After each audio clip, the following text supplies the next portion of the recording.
तो स्वागत है आप सब लोगों का हमारे इस यूट्यूब चैनल में। मेरा नाम है रोहित लगस और आज इस वीडियो में हम लोग बात करने वाले हैं IREDA लिमिटेड के बारे में। हो जाओ सावधान, भारी गिरावट हो सकती है, एक्सपर्ट्स ने दी है चेतावनी। क्या है समझते हैं। पहले तो हम प्राइजेस के बारे में डिस्कस करेंगे, क्या प्राइस है वगैरह वगैरह। उसके बाद टेक्निकल चार्ट्स को समझेंगे और उसके बाद एक्सपर्ट्स की राय जानेंगे। वीडियो को आप लोग एंड तक ज़रूर देखना, बहुत ही ज़्यादा इंपॉर्टेंट होने वाला है। तो चलिए करते हैं इस इंपॉर्टेंट वीडियो को शुरू। मैं आप सभी के लिए लेकर आया हूँ एक व्हाट्सएप कम्युनिटी और टेलीग्राम ग्रुप। क्या होता है, एक दिन में काफ़ी सारी न्यूज़ेस आती है और सबके वीडियोस बनाना पॉसिबल नहीं हो पाता है, तो जो न्यूज़ेस बच जाती है वो हम हमारे टेलीग्राम ग्रुप और व्हाट्सएप कम्युनिटी पे शेयर करते हैं। और भी कई तरह के न्यूज़ेस लाइक डिविडेंड स्टॉक स्प्लिट्स की कोई न्यूज़, बोनस की कोई न्यूज़, और जो BSC पे ऑफिशियल PDF जो अपलोड होती है क्वार्टरली रिजल्ट्स की, वो भी हम यहाँ पे अपलोड करते हैं। तो अगर आपको हमारे इस ग्रुप को ज्वाइन करना है तो इसकी जो लिंक है वो आपको कमेंट सेक्शन में मिल जाएगी। लास्ट 5 सेशन में इस शेयर में 4.86% की गिरावट हमें देखने के लिए मिल रही है और मैक्सिमम जो गिरावट आई है वो आज के दिन हमें देखने के लिए मिल रही है। लगभग 228 रुपीज़ के आसपास क्लोजिंग आज इस शेयर ने यहाँ पे दी है। अगर आज के सेशन की बात करें तो 7.33 पॉइंट्स नीचे 3.11% की गिरावट हमें देखने के लिए मिली। 228 पे क्लोजिंग जो है शेयर ने दी है। तो देखा जाए तो थोड़े प्रेशर के दिन रहे हैं पिछले कुछ दिन। क्या है इसके पीछे की वजह, जानेंगे इस वीडियो में डिटेल में। तो इस वीडियो को आप लोग एंड तक ज़रूर देखना। अगर मैं IREDA के शेयर प्राइस की बात करूँ तो हमें थोड़ा प्रेशर यहाँ पे दिखाई दे रहा है और बहुत इंपॉर्टेंट सा कुछ दिखाई दे रहा है कि अपने 50 डे मूविंग एवरेज के नीचे ये शेयर ट्रेड कर रहा है। तो यहाँ पे एक थोड़ा टेंशन की बात है।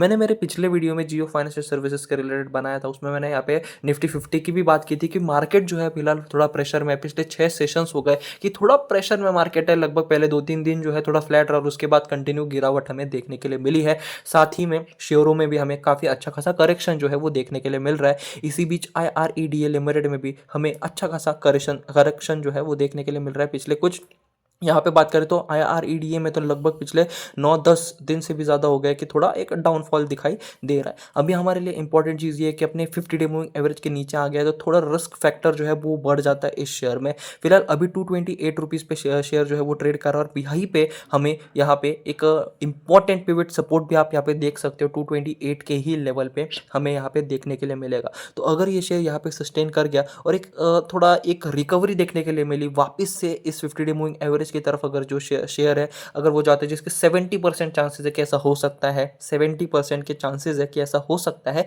कि ये शेयर अब यहाँ से इसी लेवल से ऊपर की तरफ बढ़े और लगभग लगभग 247 जो वहीं पे हमारा 50 डे मूविंग एवरेज भी है वहाँ पे जाने की कोशिश कर सकता है, जिसे रिटेस्ट भी कहते हैं बेसिकली देखा जाए तो।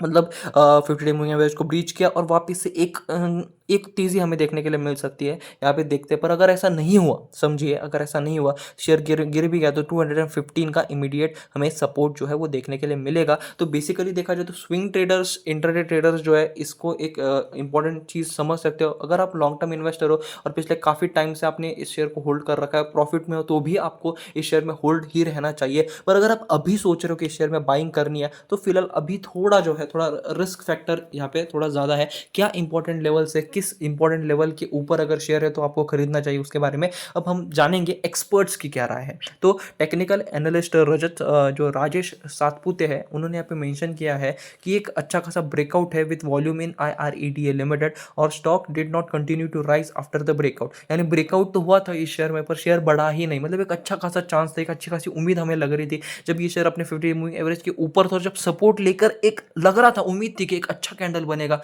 नहीं बना और अपने 50 डे मूविंग एवरेज के नीचे जो है ये शेयर आ गया। तो उसी के ऊपर एनालिस्ट ने कहा, आंसरिंग अ व्यूअर क्वेरी, जो CNBC आवाज़ का जो शो है उसमें एक ने मतलब क्वेश्चन किया और उसके क्वेरी यहाँ पे उन्होंने दिया, आंसर दिया। Chartist noted that the breakout was so clear that it likely appear as a buying signal on most analyst chart. तो ज़्यादा से ज़्यादा एनालिस्ट के चार्ट पर ये बाइंग सिग्नल था जब ये अपने 50 डे मूविंग एवरेज के ऊपर था। क्योंकि ये मैं क्यों मेंशन कर रहा हूँ, क्योंकि हमें मतलब उन्होंने यहाँ पे मेंशन नहीं किया और बेसिकली वही है कि 50 डे मूविंग एवरेज के लेवल पे एक अच्छा ब्रेकआउट था और बाइंग अपॉर्चुनिटी काफ़ी अच्छी थी, पर वो नहीं हुआ, वहाँ पे हमें फेल देखने के लिए मिला। However given how the stock has been moving, Satpute is concern and recommended maintaining a strict stop loss at 230 यानी जब ये शेयर अपने 50 डे मूविंग एवरेज के नीचे चला गया, तब यहाँ पे कंसर्न शो करते हुए यहाँ पे सातपुते ने सर ने कहा कि बेसिकली 230 के आसपास आपका स्ट्रिक्ट स्टॉप लॉस होना चाहिए। और अगर ये स्टॉक और ज़्यादा गिरता है तो आप अपना स्टॉक मतलब गिर गया तो ये शेयर 200 रुपीज़ तक जा सकता है, and possibly even as low as 190। तो अगर यहाँ से ये शेयर गिरा तो 230 का पहला आपका स्टॉप लॉस होना चाहिए। यानी अब अगर सोचिए 230 का स्टॉप लॉस है, यानी आप टारगेट मतलब बेसिकली इंपॉर्टेंट लेवल्स की भी बात करें तो बेसिकली 230 का स्टॉप लॉस है। अगर यहाँ पे ये शेयर सस्टेन नहीं कर पाया और गिरावट हुई तो 200 रुपीज़ तक का ये जो शेयर है वो गिर सकता है, और यहाँ से और भी ज़्यादा गिरने के चांसेस है, लगभग 190 रुपीज़ तक भी ये जो शेयर है वो गिर सकता है। पर इसी के ऊपर उन्होंने और कुछ इंपॉर्टेंट बातें की है जिसके बारे में हम जानेंगे आगे इस वीडियो में।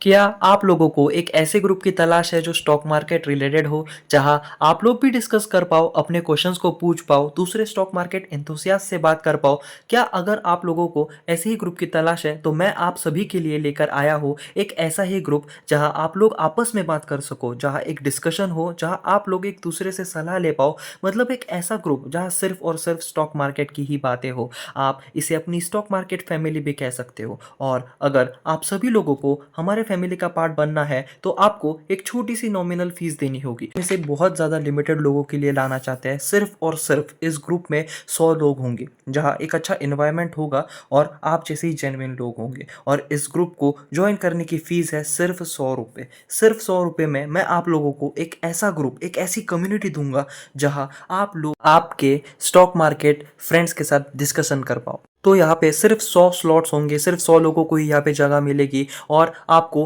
100 रुपीज़ पे करके यहाँ पे एंट्री मिलेगी। और इसकी जो यूपीआई आईडी है आप यहाँ पे देख सकते हो, रोहित लगत 0610 जो आपको डिस्क्रिप्शन बॉक्स में भी मिल जाएगी। ये आपको पे करना है, और पे के साथ आपको एक नोट का ऑप्शन भी दिखेगा जहाँ पे आपको आपका नाम और आपका फ़ोन नंबर यहाँ पे सेंड करना है, जिससे मैं आप लोगों को ग्रुप में ऐड कर पाऊँ। अगर हम लोग बात करें आगे सर ने क्या कहा, तो if the stock recover from here, अगर ये शेयर इस लेवल से रिकवरी करता है तो एनालिस्ट सजेस्ट कर रहा है कि कंसिडरिंग एन एग्जिट अराउंड 250 से लेकर 260 रेंज।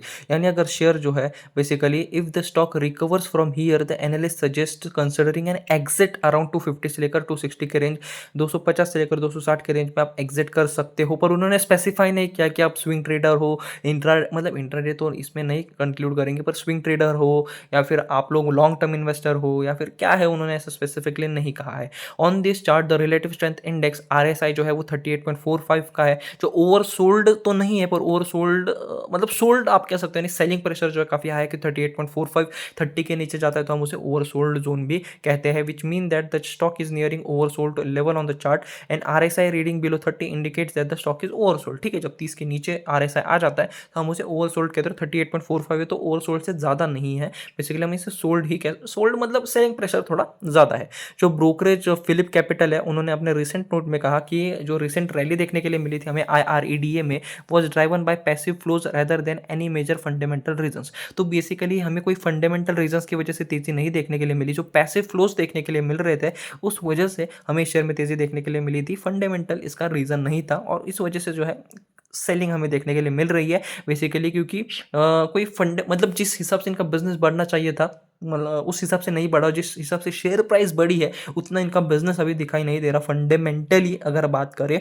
तो इसी वजह से ब्रोकरेज फिलिप कैपिटल ने 130 रुपीज़ के टारगेट के साथ सेल की रेटिंग दी है। On the flip side ICICI direct जो है उन्होंने बाय रेटिंग के साथ 330 रुपीज़ का टारगेट दिया। अब यहाँ पे बेसिकली एनालिस्ट लोगों ने ना अपना पर्सपेक्टिव जो है वो मतलब ठीक से शो नहीं किया, या फिर इस वेबसाइट ने, जिस वेबसाइट से जो हम बेसिकली मनी कंट्रोल से लिया है मैंने ये, तो उन्होंने थोड़ा डिटेल में इन्हें एक्सप्लेन नहीं किया है। पर हम इतना समझ सकते हैं कि जो फिलिप कैपिटल है वो बेसिकली थोड़ा एकदम शॉर्ट टर्म के लिए सोच रहे हैं, वही आईसीआईसीआई डायरेक्ट जो है थोड़ा लॉन्ग टर्म के लिए सोच रहे हैं, क्योंकि कंपनी अच्छी है वैसे देखा जाए तो। फंडामेंटली अभी वहाँ नहीं, मतलब बेसिकली आपको इतना समझना है कि इसकी इंट्रिंसिक वैल्यू है, यानी अभी जो इसकी रियल प्राइस होनी चाहिए उससे ये अभी जो प्राइस है वो थोड़ी ज़्यादा है। बेसिकली अगर इंट्रेंसिक प्राइस समझो 100 रुपीज़ है, मतलब इंट्रेंसिक वैल्यू जो इसकी 100 रुपये, यानी अगर इसकी कीमत 100 रुपये होनी चाहिए थी तो अब ये शेयर 130 140 150 पे ट्रेड कर रहा है, थोड़ा महंगा मिल रहा है बेसिकली। सिर्फ इतनी ही बात है, वरना फंडामेंटली वगैरह सब कुछ स्ट्रॉन्ग है। तो एनालिस्ट का यहाँ पे ये उन्होंने जो राय है वो दी है। अब अगर मैं मेरी राय की बात करूँ तो अगर आप एक लॉन्ग टर्म अगर आप लोग एक लॉन्ग टर्म इन्वेस्टर हो और इस शेयर में आप प्रॉफिटेबल हो तो आप इस शेयर को होल्ड कर सकते हो, ठीक है। 230 के स्टॉप लॉस में भी होल्ड कर सकते हो और अगर इससे नीचे गिरकर 200 के लेवल पे भी आ गया तो भी होल्ड कर सकते हो, क्योंकि लॉन्ग टर्म के लिए जो शेयर है वो अच्छा है।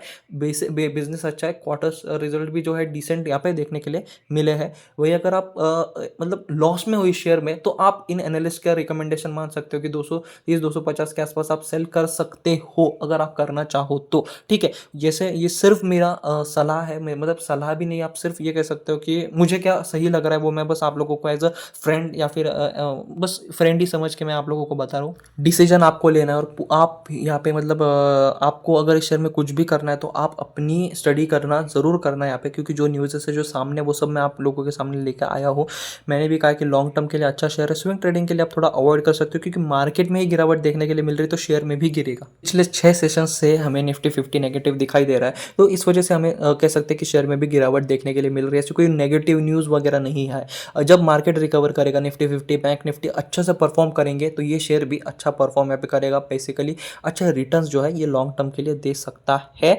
अब बेसिकली ये मेरी राय है और बाकी मैं यही कहूँगा आप लोगों को कि अगर आपको इस शेयर में कुछ भी करना है, इन्वेस्ट करना है, सेल करना है, बाय करना है, होल्ड करना है, वो आप अपनी स्टडी और अपनी एनालिसिस करके ही करना। बाकी मैंने अपनी यहाँ पे बेसिकली सिर्फ एक राय दी है। जैसे आप जब कोई ग्रुप डिस्कशन करते हो तो सब लोग अपनी राय देते हैं, वैसे मैंने अपनी एक छोटी सी राय दी थी। आपकी क्या राय है वो कमेंट सेक्शन में ज़रूर बताना, जिससे बाकी लोगों को भी थोड़ा फायदा यहाँ पे हो जाए।